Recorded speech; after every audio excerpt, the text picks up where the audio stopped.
Ebo tujja mu bitundu kubanze enkola n'ekitongole kye bayita Redeem International nga kikolera muno mu Wakiso n'ebitundu ebirala nga tugamba abantu nti osobola okwewanako ekisooka ng'obeera n'ebiwandiiko ebyogera ku byobugagga byo.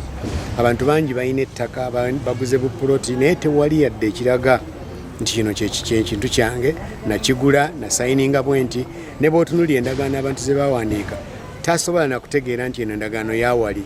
Agamba bagenze gundi nguziza gundi ettaka lyange nga kiwedde. Tasobola nagamba nti liva wano likome wano. Ebyo bireese obuvuyo bungi. Naye mu ngeri y'emu era tukubiriza abantu baffe nti naddala mu zino ensonga z'obusika ezireese akavuyo kangi mu Uganda nti omuntu bw'afa abantu balowooza nti kati ebintu biri awo asanga yatwala ekitali kituufu. Tubagamba nti bw'obanga tonnagaba bintu bya mugenzi olina okgenda mu kooti n'ekuwa obuyinza bwe bayita letters of administration okusobola okuba nga olugabanya ebintu by'omugenzi. Ate ebintu by'omugenzi si bya musika. Omusika naye afunako bufunyi.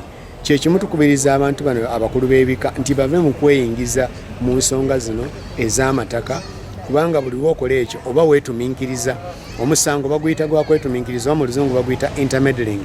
Kasita okwata ne weeyingiza mu kugaba ebyobugagga by'omugenzi nga tolina lukusa lwa kkooti. So tulabula abantu abali eyo nga mugufudde omuze ogw'okugaba ebintu by'abantu nga temulina lukusa olwo nti mumenya amateeka era amateeka gagenda balondoola okakyanga kalona konna ke mukoze. Etteeka liragira nti ojja nakuliyizibwa ebyo ebyonoonese nga gwe weyita administrator w'ebintu ate nga si bibyo. N'olwekyo abantu baffe tubasaba mwenyigiremu mubeere bamanyi bwe bateeka emisomo nga gino mubeereeyo muyige kuba kati ffe tubikolera bwereere tujja ne tuyigiriza abantu ku bwereere ne tubayamba bategeere ebyo bisobola okubabeezaawo nga bakuuma ettaka byabwe ebibanja byabwe ne mu nsonga ez'obusika nga bwe tubadde tubyogera. Oyogerako ekyemisomo mwenga social organization kiki emuyinza okukola oba kiki kyemulaba ekisobola okumalawo embeera eno oba gavumenti kiki eyinza okukola? Okumalawo obugulumbo mu nsonga z'ettaka tekigenda kuba kyangu n'abantu bagambye kubanga emisango gy'ettaka girina layers nyingi. Leero ono atunzizza ono ate ono aguzizza ono afudde ebintu bingi ebiri awo. Naye tulowooza nti tuteeka kwongera kwenyigira mu kkooti zino zibeere nga twongerako oba muwendo gw'abalamuzi babeere nga basobola okukwataganya ensonga zino mu budde kubanga oluusi twesanga ng'emisango gy'ettaka newankubadde nga abalamuzi bagezaako okukola kye bakoze naye nabo batono ate nga birina layers ne layers za myaka. Waliwo omukyala ayogedde wano nti ettaka lyabwe limaze emyaka 2 nga liri mu kkooti ate eryo nalyo siri erigamba nti lirudde waliwo ne lisingako awo. So tulowooza nti yes gavumenti eyongeremu amaanyi ndowooza mu kubeera nga baemployinga abalamuzi n'okwekwipinga kkooti.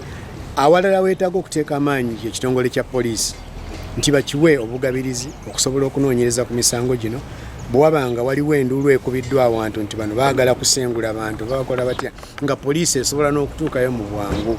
Otherwise abantu baffe beetaaga okuyambibwa ba LCs nabo tubayambe tubaequipingi babeerewo nga basobola okukola ekituufu nga bamanyi amateeka kye googera. Bano abatunda ettaka ono yasayininzeeko n'oli asayiningako ekibanja kimba kituna emirundi 2 kireeta obuzibu. Naye tubakubiriza nti bakole etteeka kirigamba kubanga abasinga kati amateeka bagategedde naye bo be basalawo okukola ekikyamu nga bakitegeera.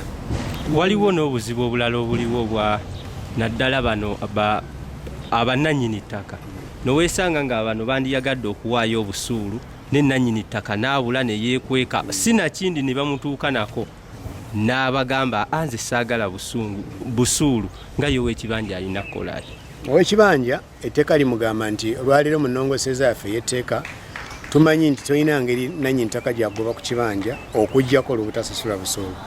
Naye nannyini ttaka bw'aba yeekwese tetunnaba kufuna kuluŋŋamizibwa kutuufu nti mukole mutya. Abamu bagamba obusuulu tubutwale ku ggombolola tewali kiriwo mu tteeka.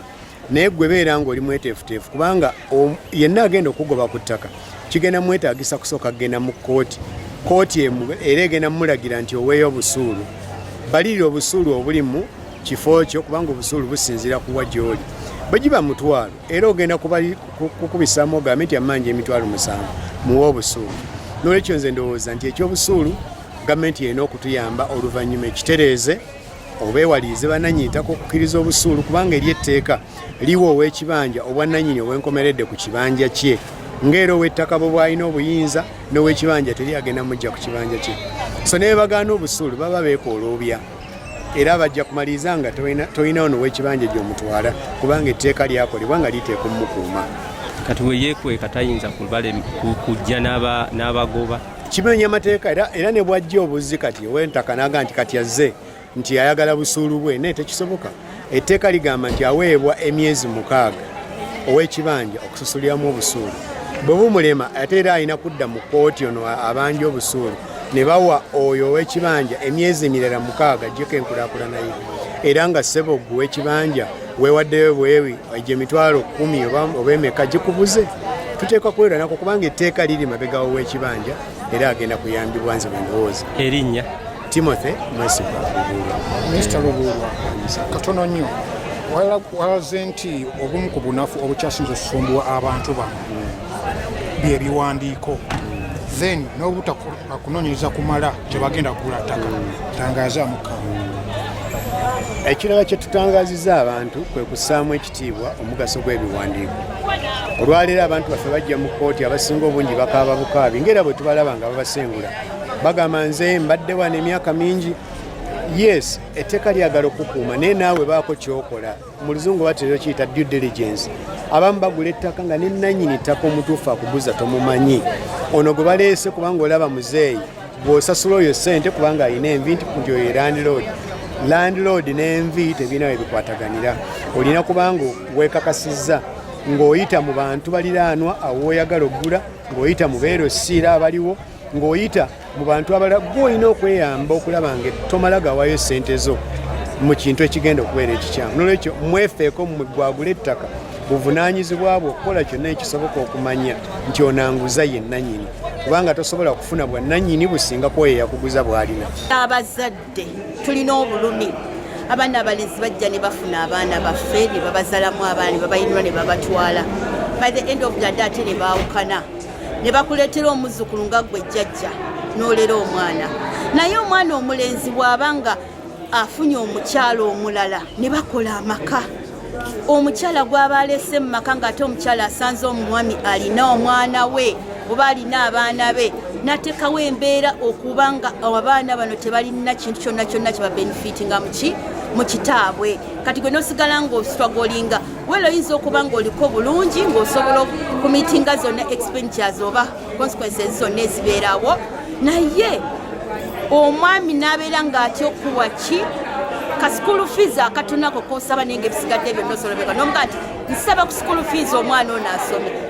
Kyekyo kyennyini kyembaddeko nga neebuuza ku kitongole kino tukoze tutya. Akyala bo bakirowooza nti omwana alina kulabirirwa musajja yekka. Nti ye omukyala obuvunaanyizibwa bwe tebumukakatako oba kukwata school fees aweereyo omwana ye tekimukakatako bwonna obuvunaanyizibwa buba bwa musajja. Ku nsonga ng'eno singa omusajja abeera anyigiriziddwa alina kukola atya? So mpozi okutangazaako nti obuvunaanyizibwa bw'abaana according to the Constitution of Uganda buvunaanyizibwa bw'abazadde babiri. So there has to be equal responsibility okulaba nti omwana ono akuzibwa n'avaamu n'abeera ow'omugaso eri eggwanga Uganda. Omusajja singa anyigirizibwa mu mbeera eyo asobola atya okuyambibwa? Omusajja yenna waba anyigiriziddwa mu mbeera ng'eyo etteeka weeriri libeera lisobola omuyamba neyekubira enduulu so that abaana babeera bakola ki bakuzibwa bulungi kubanga etteeka lyo litunuulira welfare principle ey'omwana nti omwana oyo ali bulungi era omuzadde yenna waabeera eyo abeera asobola otutuukirira ne tumuyamba ku nsonga y'okulaba nti omwana oyo akuzibwa bulungi. Waliwo omusajja wayinza okuyimirira n'agamba neyeekubira enduulu n'omukyala n'awalirizibwa okubaako kyayamba ku mwana oyo oba omwana fulaba wa musajja okumulabirira? Of course ewokubira enduulu weewali waliwo kwabeera asobola okugenda neyekubira enduulu mu mateeka ku poliisi kwerosi byonna babeera basobola omuyamba kuba etteeka lyo weeriri. There is equal responsibility towards raising a child. lwaki abakyala balowooza nnyo nti omusajja obuvunaanyizibwa bubwe bwokka era singa omusajja abeera mu mbeera eyo prosesi ki gyayinza okuyitamu okuyambibwa? Omwami wabeera mu mbeera nga bweyo ew'okwekubira endulu wewali era etteeka lyeffenna tukozesa lyerimu. Tulina poliisi, tulina erosi n'ebibiina ebyannakyewa nabyo gyebiri. Erinnya? Nsigadde nze Namuyiga Rosette nga mpiridde mu kitongole kya FIDA Uganda kikwasaganya ku nsonga z'abaana n'abakyala. Naluyiga? Namuyiga Rosette.